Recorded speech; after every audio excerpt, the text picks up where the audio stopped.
Hey everybody, how you doing? It's Hicks. I'm excited to be talking with you today because what we're doing in this series of videos is we're helping bust down the myths surrounding mental health, and we're starting a brand new, invigorating conversation about how we can actually help individuals fully rehabilitate from the very dramatic states of suffering, including depression, anxiety, PTSD, addiction, all of these particular areas. And today what I wanted to share with you is something that most professionals in this field are not super willing to talk about, and it's not necessarily a very comfortable thing to talk about in terms of a dimension of this conversation, but it is absolutely critical, especially when we're trying to understand why it is that individuals cling to their issues.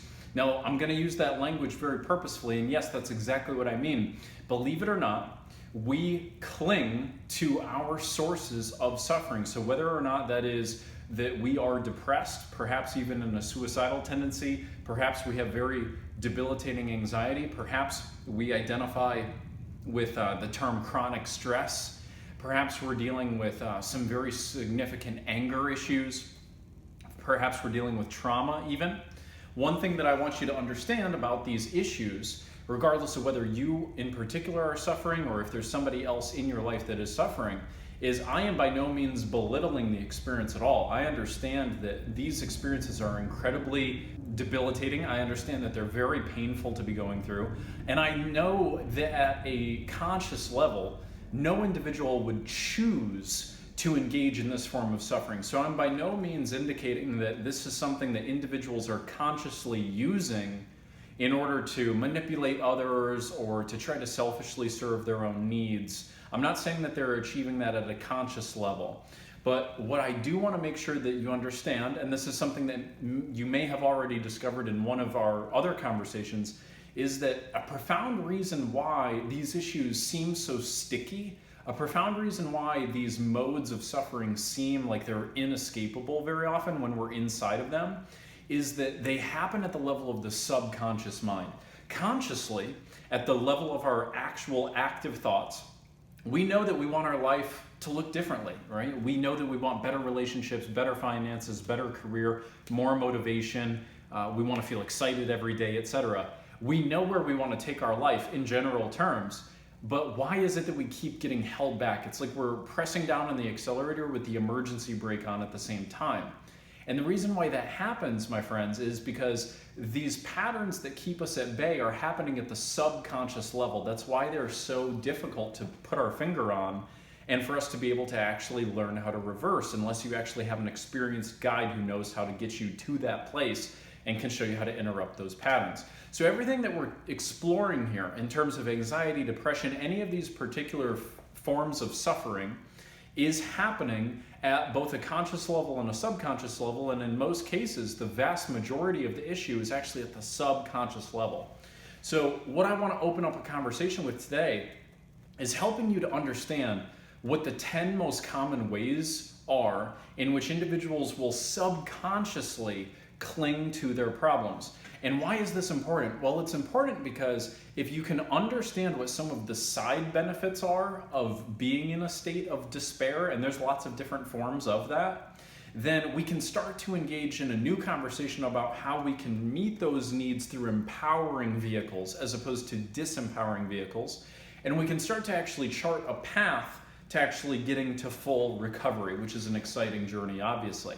So let's dive in right away. And these, in my experience, working with individuals in terms of their mental health, helping them reverse their anxiety and depression, I've found that these 10 are the most common that surface in any sort of situation, whether it is in regards to trauma, substance abuse, anxiety, and depression, especially those latter two. So here's the first one. The first one is that when we have a pattern of suffering, which I'll just refer to it as a pattern of suffering because I know there's lots of different forms that I just listed a moment ago, but when we are in a consistent pattern of suffering, one of the first things that happens from that is it enables us to reduce our own guilt.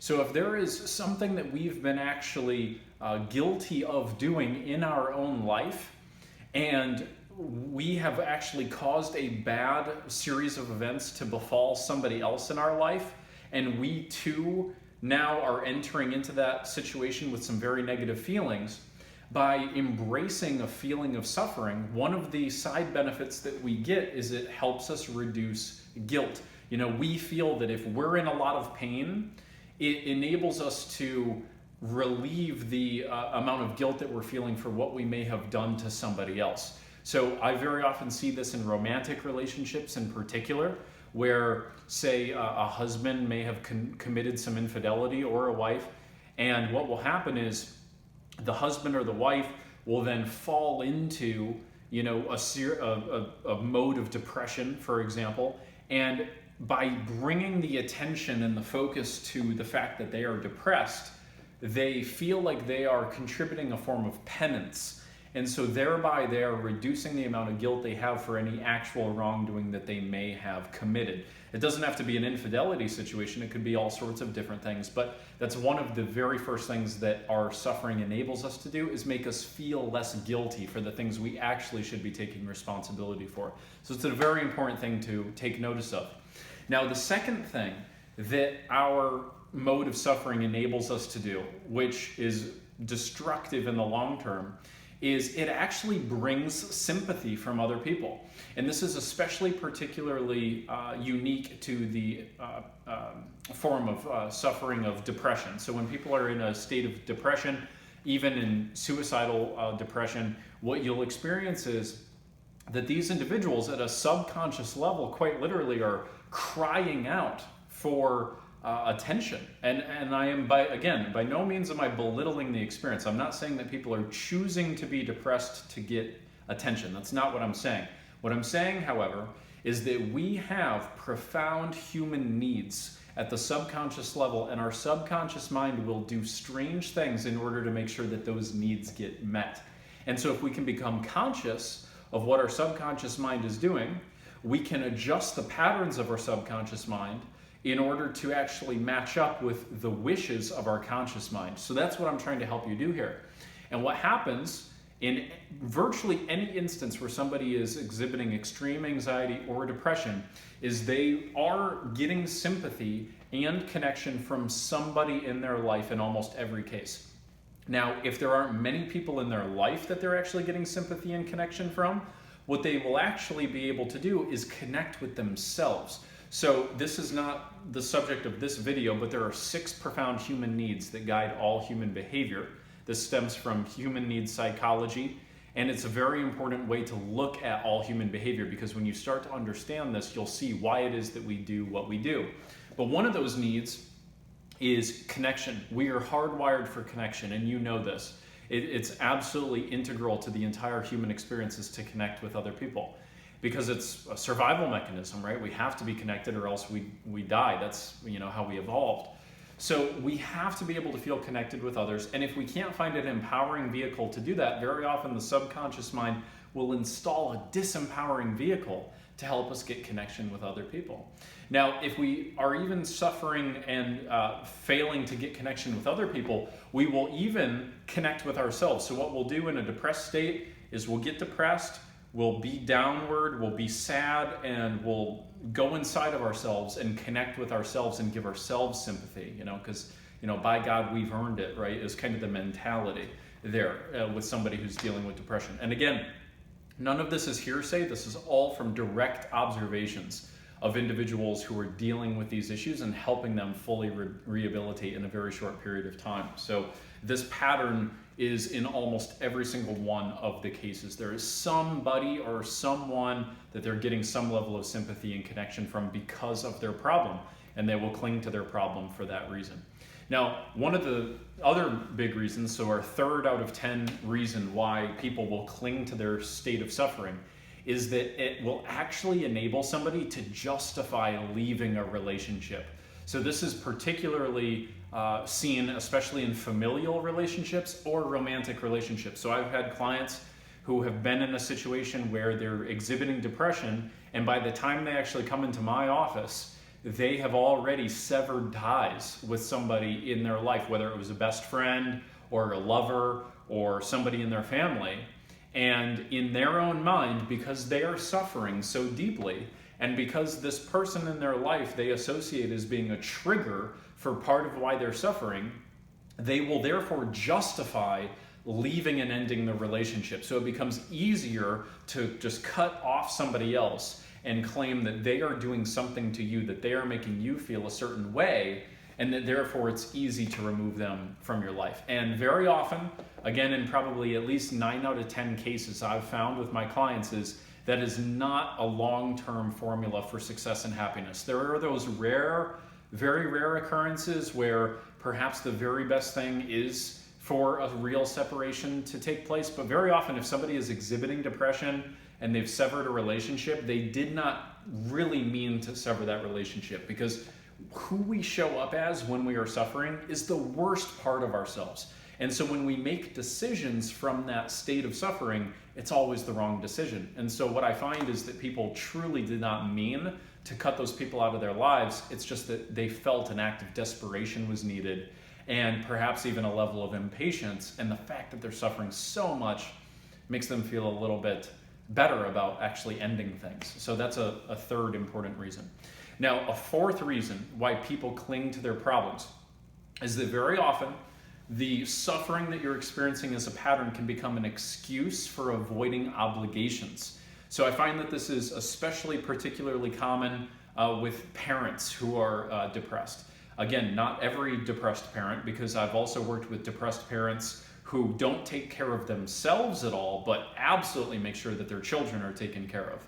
Oh, and it doesn't have to just be parents, obviously. It can be, I've seen it in virtually every age group imaginable. But very often when you're dealing with depression, or you're dealing with anxiety or trauma or substance abuse or some of these issues, what will happen is you will be able to justify for yourself and to others why it is you're able to avoid obligations. So particularly this is also common when individuals are unemployed and they will become depressed or have anxiety patterns. And then they will use that as part of the reason why they can feel justified in not pursuing work, because how could they possibly go back to work if they're depressed? Well, in fact, part of the reason why most people are depressed, one of the big leading causes as to why people get into that state, is because they're lacking meaning, they're lacking purpose in their life, and that very often is tied to employment. So one of the absolute best things to do, it's not the full solution, but one of the best things to do when you are in a depressed state is to make sure you're consistently looking to bring purpose into your life, and that you are actively searching to be useful to other human beings, because that is one of the quickest antidotes to depression. So avoiding obligations, we will use our suffering as an excuse to do that. Number 5, we use our suffering as a way to punish other people. And I know that that's not a fun thing to say, it's not a fun thing to hear, it's not a fun thing to think about, especially when you are depressed or anxious, but it's true, it really is true. When, especially again, this shows up in relationships all the time, so romantic relationships, familial relationships. If somebody is suffering, they will use the fact that they're suffering to justify getting connection from other people, justify leaving people, justify avoiding obligations, and to justify punishing other people. So they will use the fact that they're suffering as punishment to somebody else. If somebody else says something that irritates them or upsets them, as opposed to just handling it with a cool and calm head, they will use the fact that they're in a state of depression or whatever label they've associated to themselves, and they will make the other person feel bad as having instigated the suffering even more so. And especially once you come to understand the truth, which is that depression and anxiety are not permanent diseases of the mind, but instead are temporary, fully changeable psychological patterns, then you start to realize that it's a really ugly thing that we do when we tend to put this blame on other people and punish them because we feel that we're in a state of pain. There's no grounding for it at the deepest metaphysical level. So it's a really ugly thing, but it is definitely a part of the mental health conversation that we need to make sure is understood. Now, a 7th reason why we cling to our problems very often is that it will actually help us justify indulgences. So this is a really serious issue for individuals. So when you end up getting into a state of depression or chronic anxiety, very often what will happen is you will seek a mechanism to numb. And so some people numb by going and working a lot, being a workaholic. Some people will numb by drinking alcohol, doing drugs, smoking marijuana, even, on the lower, less extreme ends, playing a ton of video games, watching a bunch of junk television, right? There's all sorts of ways to numb. Everybody does it. Some people will simply stonewall and just try to shut their whole mind down and go inside and push it down, which is never a good lasting solution because it's always bubbling underneath the surface. So you don't want to be in this predicament where you're now coupling one form of suffering with another. And when you're taking something like depression and then piling alcohol on it, or piling pharmaceuticals, or piling some sort of prescription drugs, that you might be using as an indulgence, it really becomes a cocktail of disaster. You don't want to be in that sort of situation. So the first step is to understand that you're using the fact that you're suffering to justify something that you know at the deepest level is in fact an indulgence.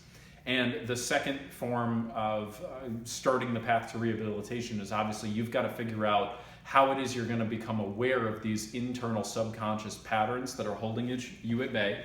And you need to figure out how to reverse those clearly. You got to understand the very simple, direct strategies and insights that will help you turn that type of thing around. Now, forgive me because I actually skipped to number 7. I forgot number 6. So number 6 is that when you're in a state of suffering, you actually will make it very difficult for somebody to leave you. And that's another form in which we will use our suffering subconsciously to try to manipulate other people. Again, not a really nice thing to think about, but it is absolutely true. It is a pattern that undeniably shows in my work time and time again with individuals I work with through all sorts of different forms of psychological suffering.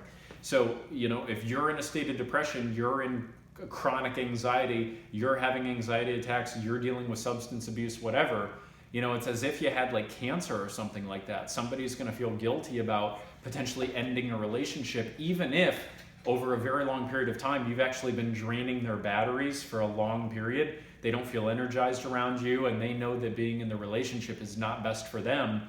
You can end up using this to try to make sure that you're accounting for the fear you have that they may leave you.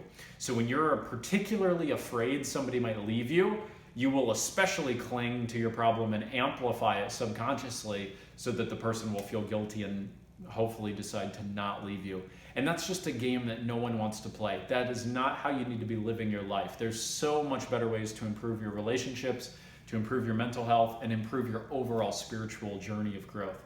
So that's no fun for anybody.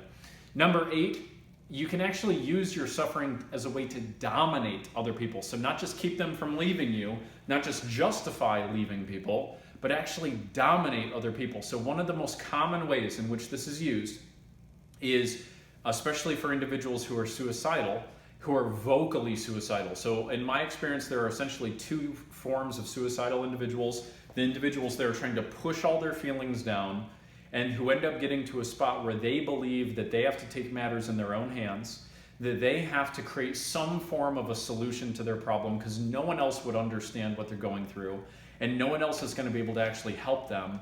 And therefore they arrive at the conclusion that the only thing they could possibly do is end their own life. That was the form of suicidal person that I was during my darkest period of my life. The second form of suicidal person is the suicidal person who is much more visible and vocal about it. This is the individual who has had attempts, but the attempts were maybe not as thought through or as serious or as very intentional to actually end their life. But when we actually look at the actual deep down reason, we realize it was actually a cry for help, that these people were consciously choosing to try to get somebody to notice what was happening. I'm not at all saying that they were just trying to get attention, although I have to do my due diligence as a professional and point out that yes, that is a piece of this equation. But the other piece of the equation is that they do want help, that they do want to get out of their situation, and especially when they feel like no one is listening to them or feeling like they're being taken seriously, putting a visible cut somewhere or engaging in self-harm practices can be very often the subconscious speaking out and saying, hey, we got to put a signal out there somehow to get somebody's attention. I'm not at all justifying it. I'm not at all saying that it should be behavior that's pursued. There are far better ways to actually raise your hand and say, hey, can I get some help? But it is very often what the subconscious mind will lead us to do. So we can end up dominating other people with threats of suicide, by using our suffering as a weapon against other people. It's again, not a nice thing to think about, but it is true, and it's important to understand. Now, number nine reason why we cling to our suffering is because we get significance from our suffering. So we have a culture that prides significance in a very big way, especially on individualist terms. Everything comes down to, in one sense, what we've achieved and what we've done and how many stars there are on our chart. And so very often you'll see, and you don't necessarily have to be around people who are depressed or filled with anxiety to notice this issue, but what you'll see very often is a one-upsmanship of how bad we have it. And again, that is just a game I'm not interested in being the winner of. I don't know about you, but there are so many better ways to live the game of life than to be trying to go around your world claiming that you have the biggest problem in the room and that therefore you deserve the most attention and significance. So again, not a fun thing to think about, not a very comfortable thing to recognize as a pattern in yourself, but a very important thing to recognize so you can start the path of rehabilitation. People are addicted to having problems, and that is a big reason why that they actually cling to them. And one of the ways in which you'll actually see this happen is when somebody has depression, anxiety, traumatic disorder, or PTSD, or one of these sorts of things, and they've ascribed a label to themselves. One thing that will happen, watch for this. If this is you, watch out for this. And if you're a friend of somebody who's got this type of disorder, keep an eye out for this. But what will happen in so many cases is the individual who has the suffering will start talking about their suffering, and then the friend or the family member or whoever will try to be supportive, will try to encourage the other person, will try to tell them, hey, maybe things aren't so bad. Maybe you actually, have things to be grateful for, or things to be positive about, or maybe all you need to do is go talk to somebody, or whatever the case is. And what's really fascinating is when somebody in their life tries to actually help them, the person who's suffering will very often snap back at that person or completely dismiss their advice. And the reason is that at the subconscious level, they want to hold on to their problem. They don't want somebody to come to them and say, hey, maybe you're not depressed, because the depression is the literal way in which they are getting significance. And it doesn't have to be depression, by the way. It could be any of these things I've mentioned. Substance abuse, whatever the case is. It's all fundamentally the same. It's all fundamentally psychological patterns. That's what it comes down to. And if you learn how to reverse those patterns and interrupt them and replace them, then you master the entire equation. You never have to live in fear ever again. But this is one of the critical ways that we have to understand that we end up clinging to our problems, is we become significant because of our problems. Again, this is one of those profound needs. I mentioned those 6 needs. Connection is one of them. Significance is another one. Every human being has got to feel that they're unique, special, worthy of attention and love in some unique way. They have to feel significant. And if we don't have an empowering vehicle by which we will feel significant, if we're not getting significance because of our contributions to other people, or because of our career, or because of improving our health, or any of these sorts of empowering vehicles, we will end up clinging to a disempowering vehicle that actually conflicts with our deepest values and definitions of who we are in order to meet these profound needs that we have. So if we understand that, and if we can notice that pattern in ourselves and others, we can start to actually chart how we could actually use an empowering vehicle to meet our need for significance as opposed to a disempowering vehicle. So that's a very important thing to take note of. Now, the 10th and final reason why people cling to their problems is because they've assimilated it as a part of their identity.